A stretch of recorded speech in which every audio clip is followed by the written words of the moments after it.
Are we just making world maps because it's tradition to, or can we design them in a way that they actually add something to our games? And today we're talking about the one type of map that your players are going to spend the most time staring at. Let's get started.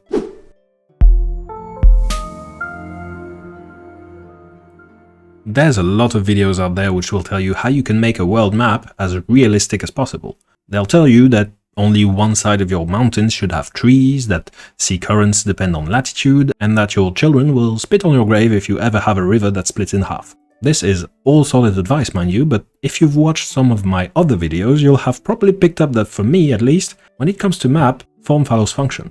And all of this advice about realism is about the form of your map. But there's a reason you're making a map realistic in the first place. In this case, you're creating verisimilitude because if your world follows a consistent internal logic, then it's easier for your players to get themselves immersed in the story. And by doing that, you're making a promise to your players that their actions and decisions matter and will have an impact on this world, this realistic place that they're living in 2 to 4 hours a week. We do a lot to get our players immersed in the story. For example, if you have a parchment-style maps, it immediately tells your players, this is a fantasy world. And you can adapt this to all kinds of settings. For example, the Banner Saga also has a parchment map, but it has a typeface which looks like Nordic runes. Cyberpunk 2077 has a holographic map of the futuristic city, and Planescape Torment has a map sewn together from pieces of flailed tattooed skin. But immersion is only one function a world map can serve, and a good map can do a whole lot more for you than just this. So let's take a step back. Forget about realism for a second, and I swear it's not just because some other YouTubers have already talked about that more good-like than this stupid little flying eyeball ever could, and instead we're going to focus this video on other aspects of your world map. Full disclaimer, we're about to go over things that might feel to some of you like the absolute basics. But I think these are the kinds of basics that we tend to take for granted and then we forget to actually think about them. And then we regret it 6 months later. I know I did, multiple times. So my hope with this video is less to teach you anything new and game-changing, and more to make you think, and get you to ask yourself the kind of questions you might otherwise skip over, starting with map markers. Map markers are all of these little annotations you see on world maps, and they might seem innocuous, but there's actually a lot of thought that goes into how to annotate a map well. First, how many map markers should your world map have? If we take a look at the official map for D&D's official setting, there's about 447 of those map markers here. This is a lot. For comparison, Skyrim, a game notorious for how you probably still have yet to visit about half the map after making 15 stealth archers, has 338 map markers. That's 25% less than D&D, a much slower paced game where exploring just 10 locations will probably take you about 2 years. Which gives me an excuse to talk about probably one of the nerdiest game design concepts I'll ever get to mention on this channel, the Freedom Fallacy. It's a theory coined by behavioral scientist Scott Rigby, which goes a bit something like this. Even though people tend to think of freedom and autonomy as mostly the same thing, there's an important difference between the two. Freedom is the ability to do whatever you want, but autonomy is the state of wanting to do things. Games are an interactive medium, so we need the players to experience autonomy. We need them to want to do things within the game. But freedom doesn't actually add any value to the game if that game doesn't already give the players autonomy in the first place. It can be tempting to just put this map in front of your players and proudly tell them, you are free to go wherever you want. But until you give your players a reason to care about any of those 447 map markers, they might as well not exist as far as your players are concerned. And to them, this is what your world map looks like. But let's face it, world building is fun, and me telling you not to put too much stuff on your map and not overwhelm your players is probably not going to stop you from spending your entire weekend coming up with lore which you swear will become relevant someday. So that brings me to the second aspect of map markers. When should you reveal a map marker? What the official map invites you to do is to kind of just reveal all of its way too many map markers at the start of your campaign. The game kind of assumes that your players have read a bunch of novels set in the Forgotten Realms and that you'll know exactly what a Luskan is. So one option is to reveal the map markers during session 0, but this is something you should probably keep for locations that are especially important to your campaign, to show your players that they might want their characters to have a backstory that's tied into that location's lore. Skyrim shows us 3 other options. In that game, map markers are revealed to the players when they hear about a location, when they get a quest which asks them to go to that location, or when they stumble upon the location while traveling. So basically, the map markers appears as soon as the location becomes relevant to the story. Doing things like this is really convenient for tabletop RPGs because with this dark forbidden power, we can control the pace of the game better. If we need an extra session or two before getting to the next big city, we can just kind of plop a hamlet on the way to that big city and have some kind of weird monster in it for the players to deal with. It's definitely not that we just came up with the town of Obelham 3 seconds ago, it's that it was always on your map, but your players didn't care about that little village until they ran into the obelisk that occupied it. If your map has a fog of war, or maybe you're running a hex scroll, it kind of all falls into that category. You're basically just creating stuff as you need it. A third option, which was popularized by the Assassin's Creed games, is to treat map markers as a quest reward. The way they do it is usually that you have to climb some sort of a tower, or big monster, or hot air balloon to get a vantage point on the area. But it doesn't necessarily have to be that. Instead, you could have the players steal a map from a wealthy noble, rescue an NPC who knows the region very well, or maybe meditate at a shrine and get revelations from the gods. The important part here is that your players don't just get the map markers, they earn the map markers. But there's a third aspect to map markers that we need to talk about. What do your map markers represent? And there's really two ways to go about this. The first is to do it a bit like Skyrim, where your map markers are icons in the shape of caves, ruins, lone strongholds, etc. These markers tell you what you will see if you go to that location, but not anything beyond that. If you see a cave icon on your map, you have no way to determine what you'll find in it, what kind of rewards you can expect to find there, what kind of enemies you can expect to fight, or whether this cave is part of a quest or just some random location that's entirely disconnected from the rest of the plot. The map actively hides all of this information from the player, and you'll have to actually go there to find out what it's all about. Doing this reinforces one of the core themes of that game, exploration. The game teases your curiosity as much as it can and gets you to decide, by yourself, with your own autonomy, to take a 6-month-long detour on your very urgent journey to save the world.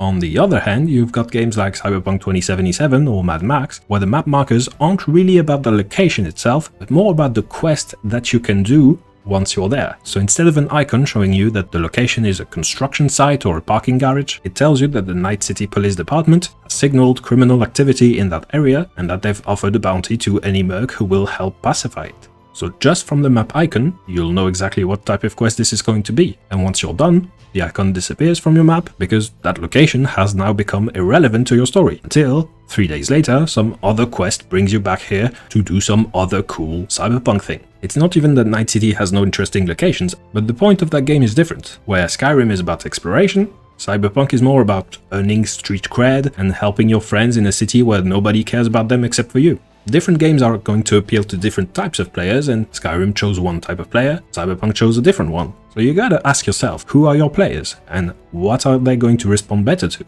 And depending on your answer, your world map might look very different from the official Faerun map and its 447,000 cities. But of course, there's also a third option. So far we've only talked about markers, but those are not the only annotations a map can have. For example, in Mad Max, the map is divided into 5 territories, each subdivided into about a dozen regions. By completing different missions, the players can reduce the threat level of an area and make it go from red to orange to yellow to white, which mirrors the narrative of the game, which is that you're having a turf war with Lord Scabrous Scrotus. What a name. Another type of annotation we see in that game are those red paths, which show you the patrol routes of Lord Scabrous Scrotus' war convoys. So instead of having a quest take place in a location, the quest now takes place all over an entire region of the map. So you can make it easier by first attacking nearby snipers' nests and raiders' hideouts before you attack the convoy itself. Otherwise, you might have to deal with every single enemy in the region at once. With paths and areas, you can express so much more with the map. For example, this is the official map for Pathfinder's setting, Golarion. But if you ask any Pathfinder player, they'll tell you that this is the real official map for Golarion. And granted, this map is a bit of a meme, but to a new player, it's still so much more useful to know that this part of the world is about Vive la Révolution than to know it's called Galt. Now, let's talk about the layout of the map itself. The first type of layout I'd like to talk about is one that I don't think has a standard accepted name, at least not that I could find in my research for this video. But I like to call it the tree-shaped map. You can find that type of map in a ton of different games, but let's just take one for the sake of having an example. Fallout. Fallout 4's main plot is about you, the player, picking one of 4 factions which really can't stand one another. Each faction gets a different ending, usually resulting in the destruction of one or more of the other factions. And what's really interesting about that game's world map is that it's designed in a way that you will naturally stumble upon every single one of those factions. So the map itself helps introduce that very important choice that's at the core of Fallout 4's plot. You start in the top left corner of your map in a town called Sanctuary Hills, and the game sends you on a quest to retrieve your infant son who was kidnapped. As you follow the one road this town has, you pretty much inevitably find yourself in the town of Concord, where you cannot help but meet the Minutemen, the first of the 4 factions. They tell you to go to Diamond City, in the center of Boston, but pretty much smack in the middle of your path, the game's developers have put the Cambridge Police Station, where you get to meet the Brotherhood of Steel, the second important faction of that game. Eventually you do reach Boston, and when you do, every single person in all of Diamond City is talking about the Institute. That's the game's third major faction. Just by walking in a straight line, you've already gotten to meet 3 of the 4 factions of that game, and it's only when you reach Diamond City that the game really starts to throw a bunch of quests and plot hooks your way, and suddenly empowers you to go wherever you want. That's why I call it a tree-shaped map. You've got a trunk of exposition, and then it branches out into an actual open world type of game. This type of layout works very well for tabletop RPGs in my experience, because, well,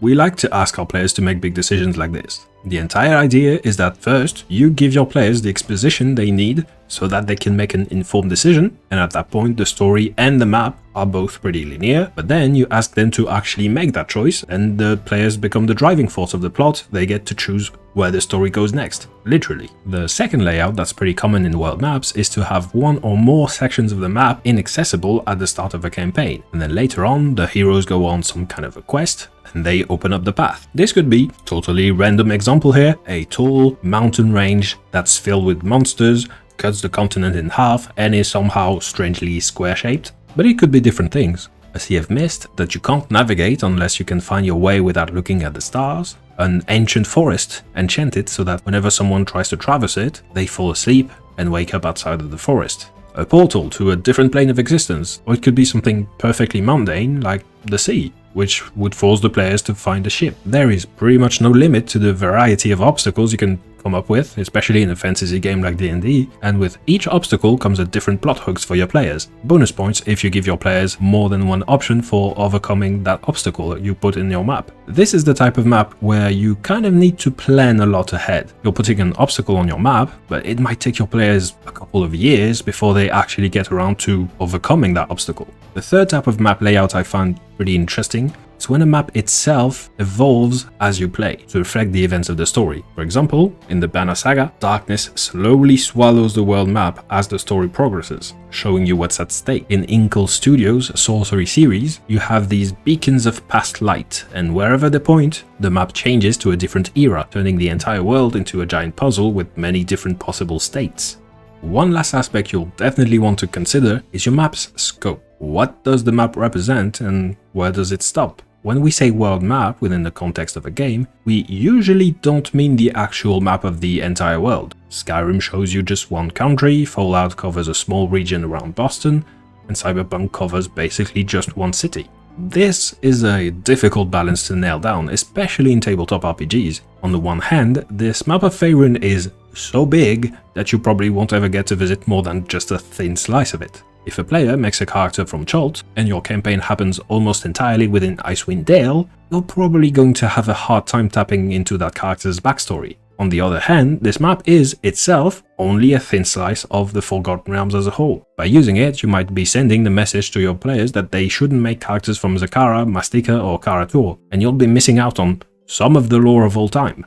There's mainly 2 ways games tend to solve this. The first is you have more than one world map. You have one that covers the entire world, but has very minimal information on it, and only exists to give you a general first impression, and then you have a second map, which only covers the actual region of the game, which is much more detailed, and that's the one you use most of the time.